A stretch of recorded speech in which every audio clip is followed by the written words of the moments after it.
Well, one way to grow the game is potentially to create a framework with the Saudi Public Investment Fund and put all of your assets into a new company and see what happens from there, because the framework is out, gents. And KP, I'll go to you here first. You wrote an article about this on CBSSports.com. There are basically, I think there's 9 bullet points. I think only a couple of them are actually binding, and there is a lot of talk about things being done, in good conscience, in the best interest of it. There's a lot of like handshaking and, okay, maybe we can work together on this one.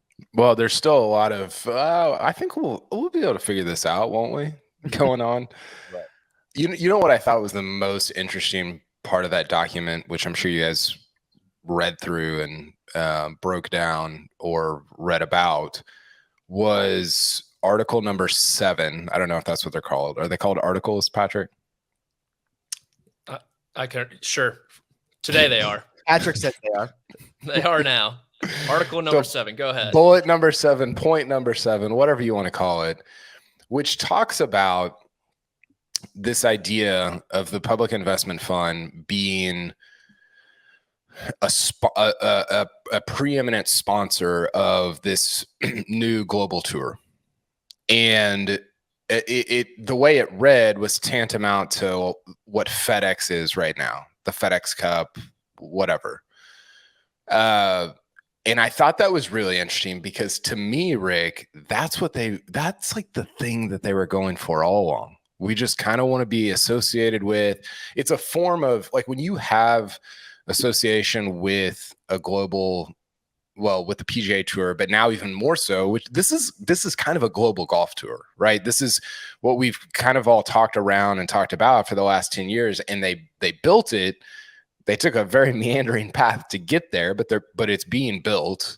I don't know if I am a proponent of it because of how they got there, but I have wanted a global golf tour all along. And when you're a sponsor of a global golf tour, what you have is soft power. You have affiliation with CEOs. You have association with very powerful players, very rich players.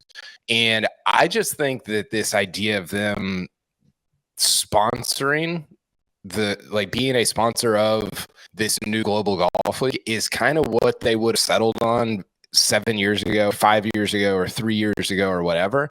And that to me was the most interesting thing come out of that document that we didn't already, I guess we sort of knew it, but it was more clearly stated in that than we had seen before. Yeah, working together collaboratively, implementing a plan to grow the combined commercial business and drive financial returns for shareholders. There is a lot of that type of speak in the framework here, Mark. It is not entirely different from kind of, or really more in depth than anything that has been announced in the last week or 10 days. There's still very few details. A lot of it comes down to controlling interest. And there's a line in here that says at all times, it will maintain a controlling voting interest in the new company, and PIF will control or continue to hold a non-controlling voting interest, which then raises questions about, okay, is that Jay Monahan in charge? Oh, by the way, what is the status of Jay Monahan and his return? Like there's more questions I feel like have come from the framework than we had even when this was first announced on MSNBC. Yeah, to be honest, I mean, I've not read the piece yet. I learned about this when I was driving back from picking up one of my children from a camp, and I heard Kedrick and McGuinness speaking about it. My main question is, who let this document out today? Who was it released by? Where? Because I've just searched now and I've not been able to find the thing. I'm keen to know that first off. CBSSports.com. So yeah. It was No Ain't Up broke it. Okay, so knowing up broke it, you wrote about it. Look, I don't know enough to comment on the thing right now. I did understand from listening to Kedrick. I haven't read your piece yet. Sorry, Kyle. I did understand that it was sort of friendly to live in there too, to a certain extent, and that even though Jay Monahan's the CEO, that Liv would still be a part of this. Everything that falls under NUCO or whatever they called. But again, yeah, I'm going to look at the article. I see it's just gone down in our chat over here. I'm going to have a look at that and then comment. Right now, I don't honestly have enough. The future of Live is interesting here, Patrick. So there is a line that says, quote, subject to execution of the definitive agreements, the new company will undertake a full and objective empirical data-driven evaluation of Live and its prospects and potential, and will make a good faith assessment, there's that keyword again, of the benefits of team golf in general. And the PIF, the PGA Tour, and the DP World Tour will work together in an effort to determine how best to integrate team golf into the PGA and DP World Tour events going forward. So, does Live continue to run in its current existence? Maybe, maybe not. Will those teams be integrated into the PGA Tour / DP World Tour ecosystem? Maybe, maybe not. Or will other teams, a true who knows, who could say situation, or will new teams be formed in this good faith effort to bring team golf to the mainstream? Yeah, the objective, empirical, data-driven evaluation's going to be very key, depending which company does it. I mean, people forget McKenzie had. Hell yeah, here we go. I love Patrick. McKenzie had the valuations of Live through the freaking wazoo. So if McKenzie or the boys behind crunching the numbers, I mean, PGA Tour might be the new Latin America Tour for all we know. But if it's someone else, you know, a company that doesn't have such a hairy past, so to speak, it'll be interesting to see what becomes of it. I will stand by that. I think Live Golf will become the Champions League of sort, where there will be teams in the background throughout the year, and the best players and the best teams who are willing to travel internationally will do that. You know, maybe once a month or whatever it may be, the top 12 teams, whatever. But Rick, like you said, maybe, maybe not. The leak of the framework, to me personally, yeah, there are some I guess minor details that came out, but it's still, we really don't know a lot.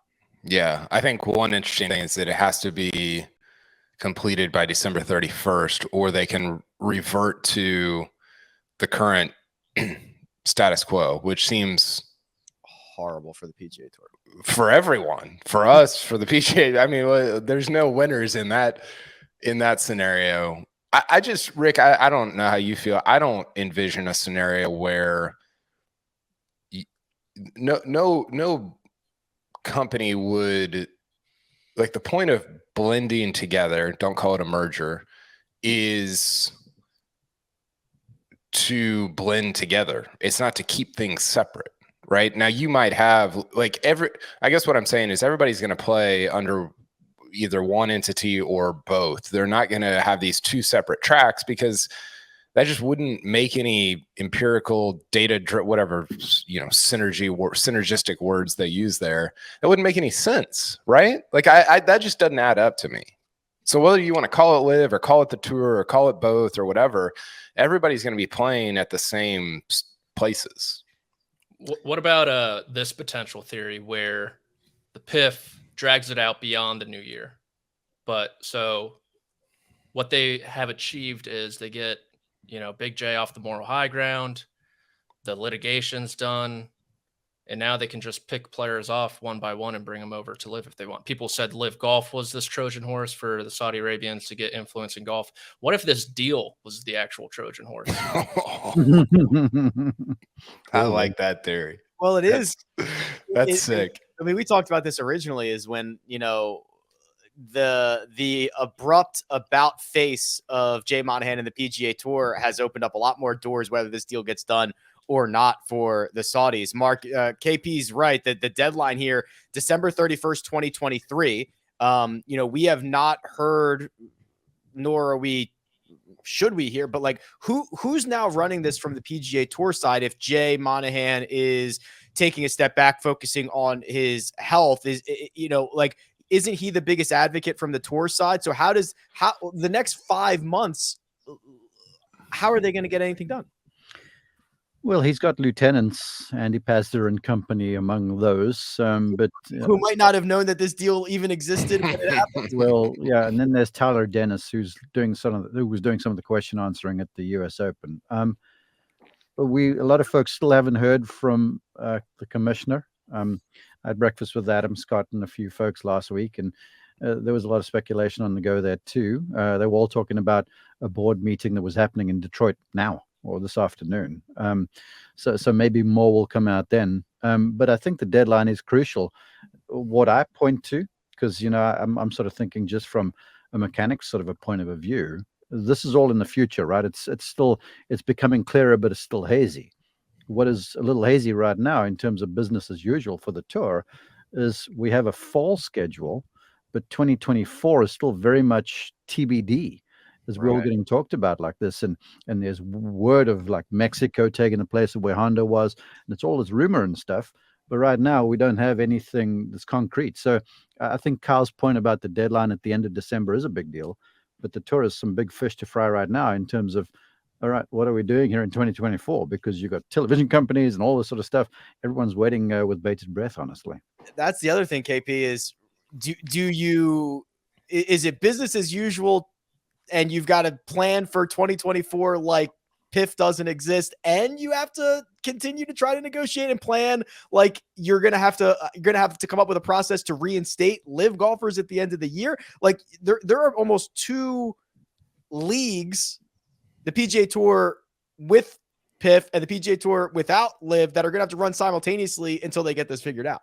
Well, I think the thing that's helpful with that is you've got management that's sort of beyond the day-to-day operations of those leagues sort of deciding those things. Now, the argument is right now you don't. If Jay Monahan is not, if he's out for now, so he would be like, if it's him and like nobody, I guess my point is nobody from Live that's doing day-to-day stuff over there is making any decisions about the NUCO, right? And same thing for the PGA Tour. A lot of the people that I think work at the PGA Tour, they're not really involved in making the decisions for NUCO. So you've almost got this like higher plane of executives and management working on that. But the thing is, Rick, the timeline is so short. I mean, think about all the rhetoric from all the time that we've covered golf is like, man, these things take a while, it just takes a long time to figure out how to close the broadcast window and just random stuff throughout the last several years. And it's like, oh, we're going to create this multi-billion-dollar corporation in like 4 months and roll it out. And it just, I don't know. John Nucci posted this really good tweet today about how the tour is pretty vulnerable right now, because if this gets blocked, and to Patrick's point, or it doesn't get done by December 31st, then what? Like, well, what does January 1 look like? I think I think the next 6 months, I mean, this is obvious, but more so from the tour side, are very, very, very crucial for the future of professional golf underneath the PGA Tour.